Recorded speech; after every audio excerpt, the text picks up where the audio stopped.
Hey everyone, welcome to the lecture for 5.1. We're going to talk about continuous probability distributions.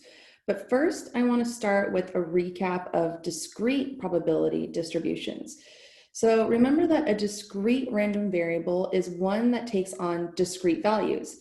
So for example, the number of times a mother is woken by their newborn in a week. And we saw this example in chapter 4.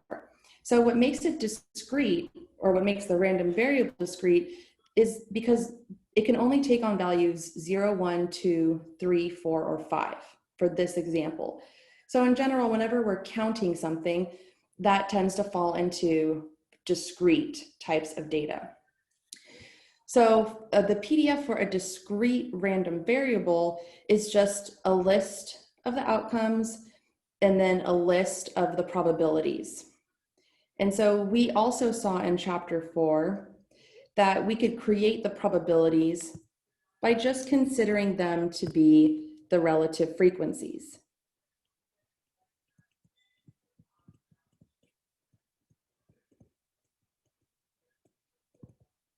Right, for example, here, our total frequency was 50.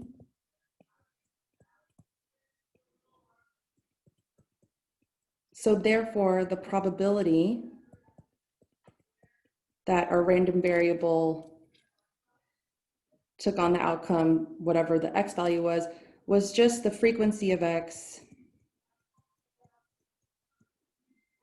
divided by 50.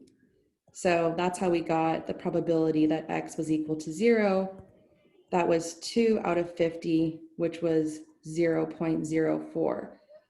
The probability that x was equal to 1 was 11 out of 50, which gave us 0.22, and so on. And so we did that for all of the outcomes for x, and we got our probability distribution. We also saw that probabilities are always between 0 and 1 inclusively, which means that they can take the value of 0 and 1. Typically, our examples have been somewhere between 0 and 1. And then the other important part for a discrete PDF was that the sum of all of the probabilities was equal to 1. And that's always the case. Sometimes we were given the probability explicitly, and in this case, we computed it by using the relative frequency. We also saw how to compute the mean for a discrete random variable, and we did that by simply multiplying the outcome, right? So that would be either 0, 1, 2, 3, 4, or 5, and we multiplied that by its probability. So we had this 0 came from 0 times 0.04.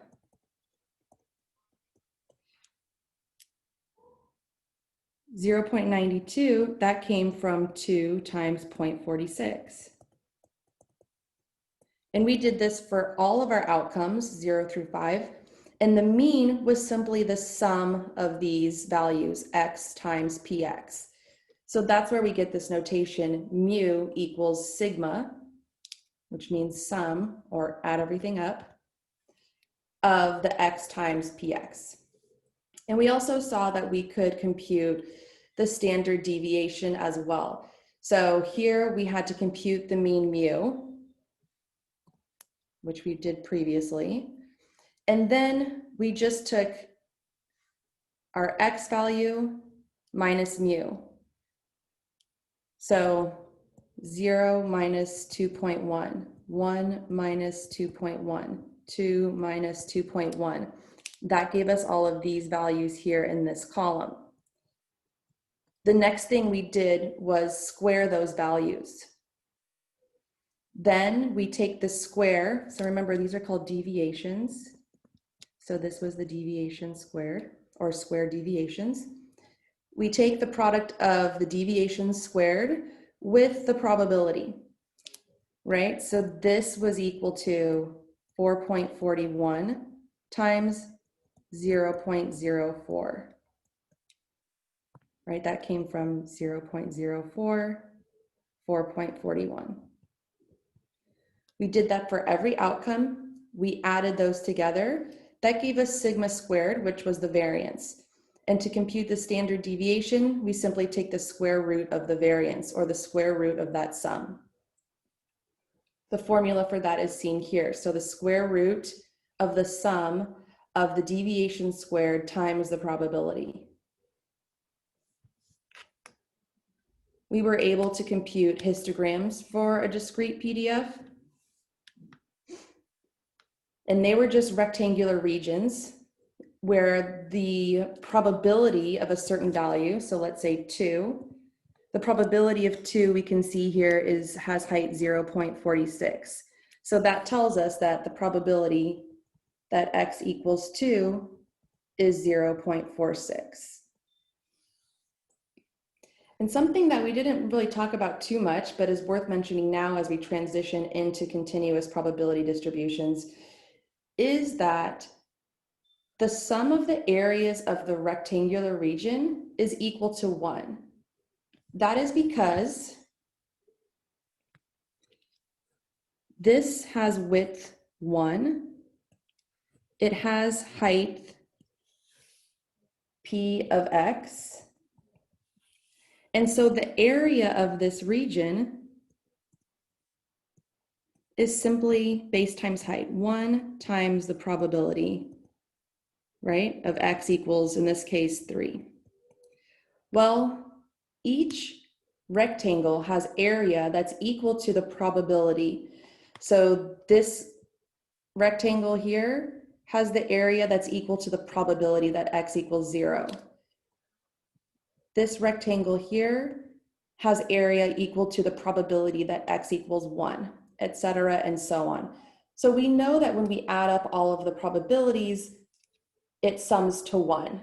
Therefore, the total area of the rectangles in my histogram sums to 1. We're going to see this as a key feature for continuous probability distributions.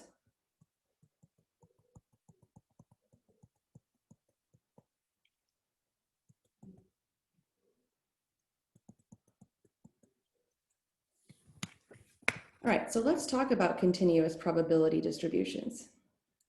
So a continuous probability distribution comes from looking at the probabilities for a continuous random variable. And a continuous random variable is one that can take on any value in an interval or intervals, right? So we think about time, we think about length, anything having to do with measurement, weight, temperature. Instead of being given, say, a list of frequencies or a list of probabilities, the PDF, the probability distribution function, is typically given as an explicit function, f of x. So let's look at this example and see if we can put it all together. The random variable x is the amount of gravel in tons sold by a particular construction supply company in a given week. So the way that it's measured is weight. And we saw at the beginning of term that weight was a continuous type of data. So x here is a continuous random variable. So now we're given the probability distribution function for the random variable x. It is f of x equals 3 over 2 times 1 minus x squared. And x is defined to be any value between 0 and 1, including 0 and including 1. And anywhere outside 0 and 1, the function is defined to be 0. So if we kind of look at this graph, we see that between 0 and 1, we're given the graph 3/2 times 1 minus x squared, right? So this is from 0 to 1. And then as soon as we're outside of 1, it just flatlines. It's just 0, no height. So no height means no probability. So remember, just like in the histogram, the height is telling us something about the probability.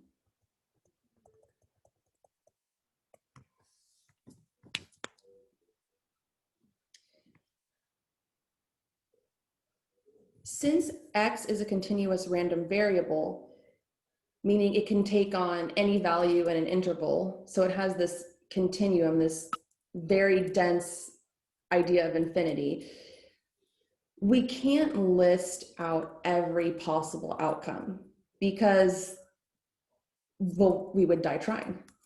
So it's not possible. It would take forever, literally forever.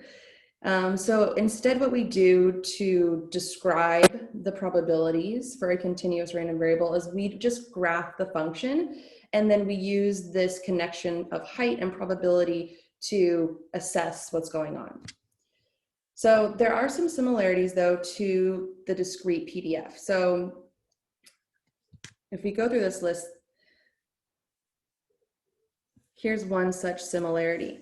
The entire area under the curve and above the x-axis is equal to 1, right? So that's really just saying the sum of probabilities is equal to 1, which we saw that earlier with the histogram just a few minutes ago.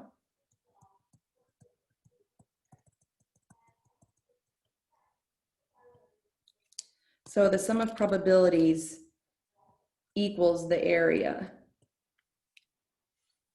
right? The total area. So for us, if I was looking at our graph again, just to go back, if I were to consider this entire area here,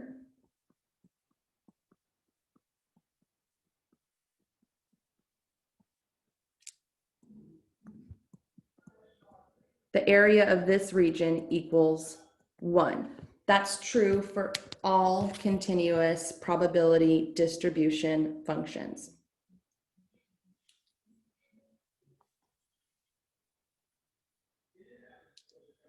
There's a slight difference. Whereas we had discrete values that we could just look at the height, what we're doing in this case is we have to look at intervals. So we already kind of tackled this. Outcomes are measured, not counted, right? This is continuous versus discrete. The probability is found for intervals rather than for individual x values. So for example, if we have our graph, now that we're thinking about probability as an area, we want to be able to cut out little slices. So this would be an interval, say from A to B. And so you would look at the probability that the gravel was between A and B tons, and it would be equal to the area. So I would write this, the probability that the outcome is between these two values, A and B, equals the area of this region.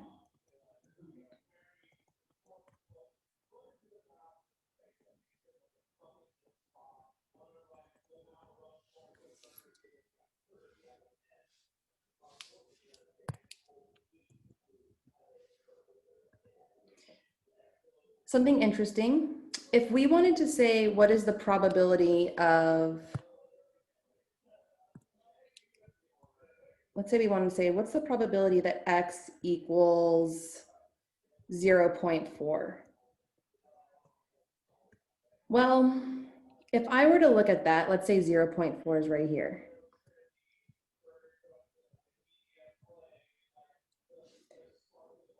Because the probability is equal to the area of the region, a single point has 0 width. So the area of this line segment is 0. There's no area, right? So remember that area equals base times height. I know I'm kind of very much watering that down, but just think of it as base times height, right? You have to kind of put two things together.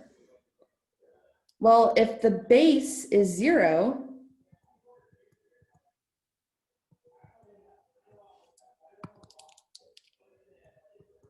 then it doesn't matter what the height is because the area will be 0. So therefore, the probability of a single value when you have a continuous distribution is always 0. And to that end, we get this.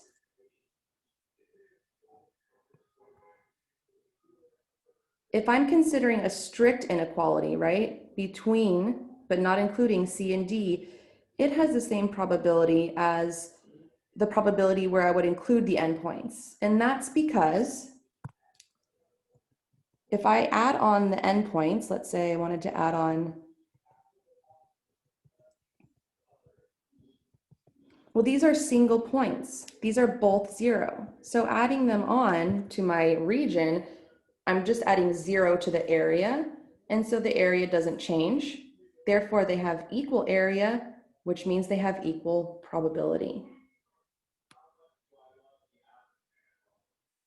So let's look again at this example and try to answer some questions about it. So same example, X is amount of gravel in tons sold in a week. We have the probability distribution function given by f of x equaling 3/2 times 1 minus x squared, where x is any value between 0 and 1, and then it drops to 0 outside of that interval. So what is the probability that the construction supply company sells between 0.2 and 0.4 tons of gravel? So in order to do that, I just want to look at this area here.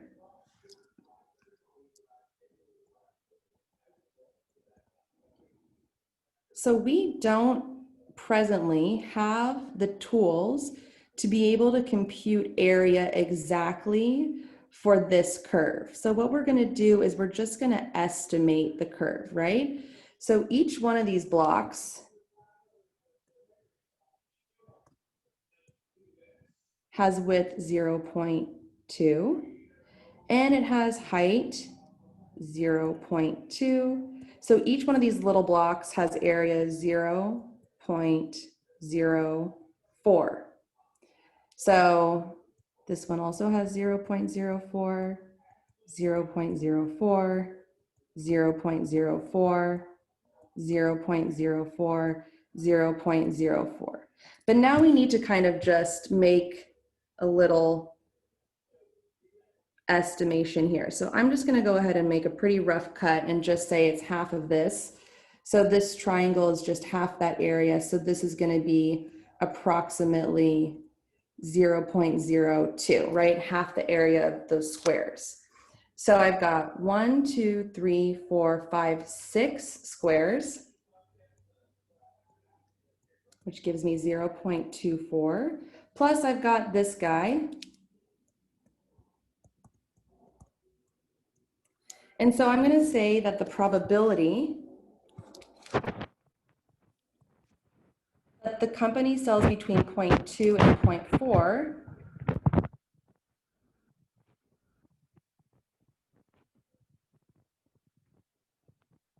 equals 0.24 plus 0.02, which equals 0.26, or there's a 26% chance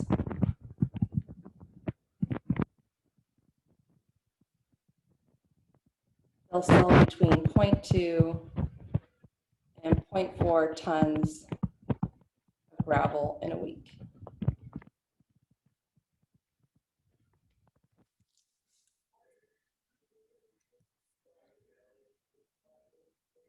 So the next thing we want to do is we want to look at what is the probability that the construction supply company sells more than 0.6 tons of gravel. So more than 0.6, now what I'll do here, let me reorganize some of my page real quick.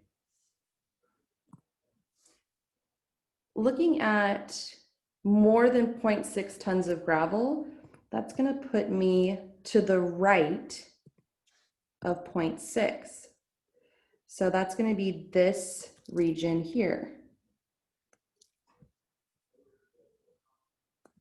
And so again, I'm going to estimate this just by looking at the height. And I'm just going to make a rough cut here with a triangle. So for this guy, I'm just going to estimate it using this. I have the width is 0.4 and the height it's not quite 1, is it? So the height is actually f of 0.6, right? So remember that our PDF is given by f of x equals 3/2 times 1 minus x squared. That's the equation of this line. This is y equals 3/2 times 1 minus x squared. So all I'm going to do is plug in that 0.6 to see how high up this is. You can also estimate if you want, but if you're feeling more tenacious, you would have 3/2 1 minus 0.6 squared, and that is going to give me, should give me 0.96. So let's just check. So that's 1 minus 0.36, 0.64. And so that'll give me 32 by 3, 96, 0.96. And that makes sense because we're seeing that it's just right here below that 1 mark. So I've got height 0.96, I've got base 0.4. So the area of this region, and again, I'm approximating it using this triangle, is 1/2 base times height. So that is going to give me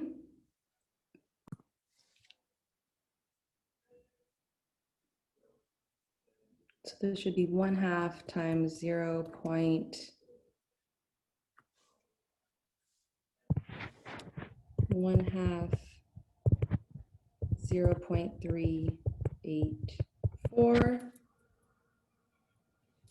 which is 0.192.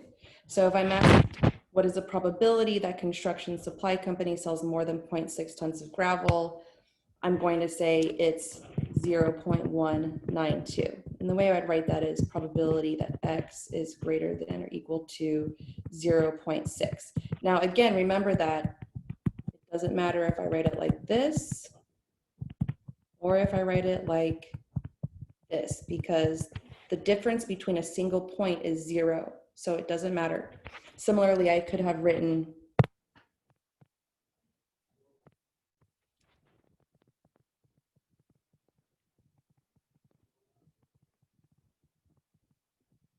right, these are the same.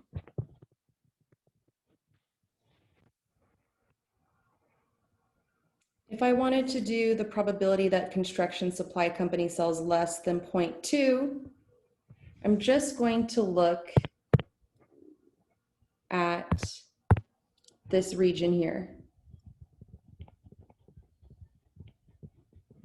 Right, so I think we have a good idea of how to estimate areas. So let's just talk about what regions we're interested in. So this is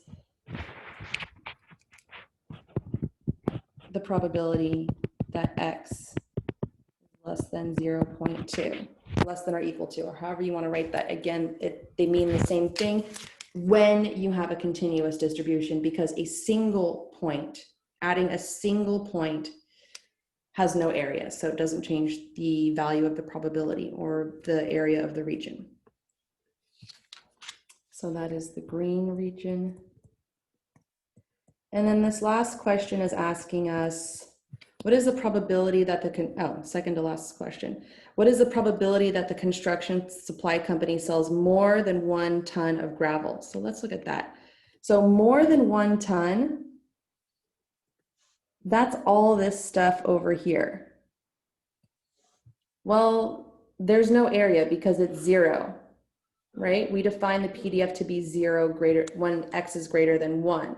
So this is just 0. So I'm looking at this pink arrow region. The probability that x is greater than or equal to 1 equals 0. Because the PDF is defined to be 0 when x is greater than or equal to 1. Okay, and then the last one. What is the probability that the construction supply company sells exactly 0.25 tons of gravel? So here they're just asking us, what is the probability that X equals 0.25? Well, this is 0. So remember that a single point, or like an exact outcome, we have no width, which means no probability.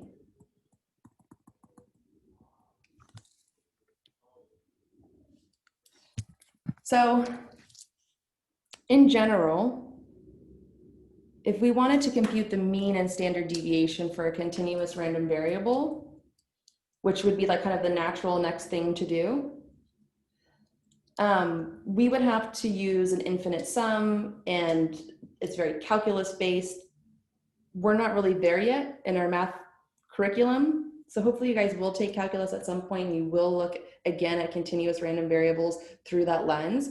But for this course, we're just going to deal with continuous distributions that are well known and well studied, meaning that we know going into it, depending on the distribution, of course, what the mean and the standard deviation are already. So think about the binomial distribution from 4.3. We were given that the mean was n times p, and we were given that the variance was npq, and we were given that the standard deviation was the square root of npq.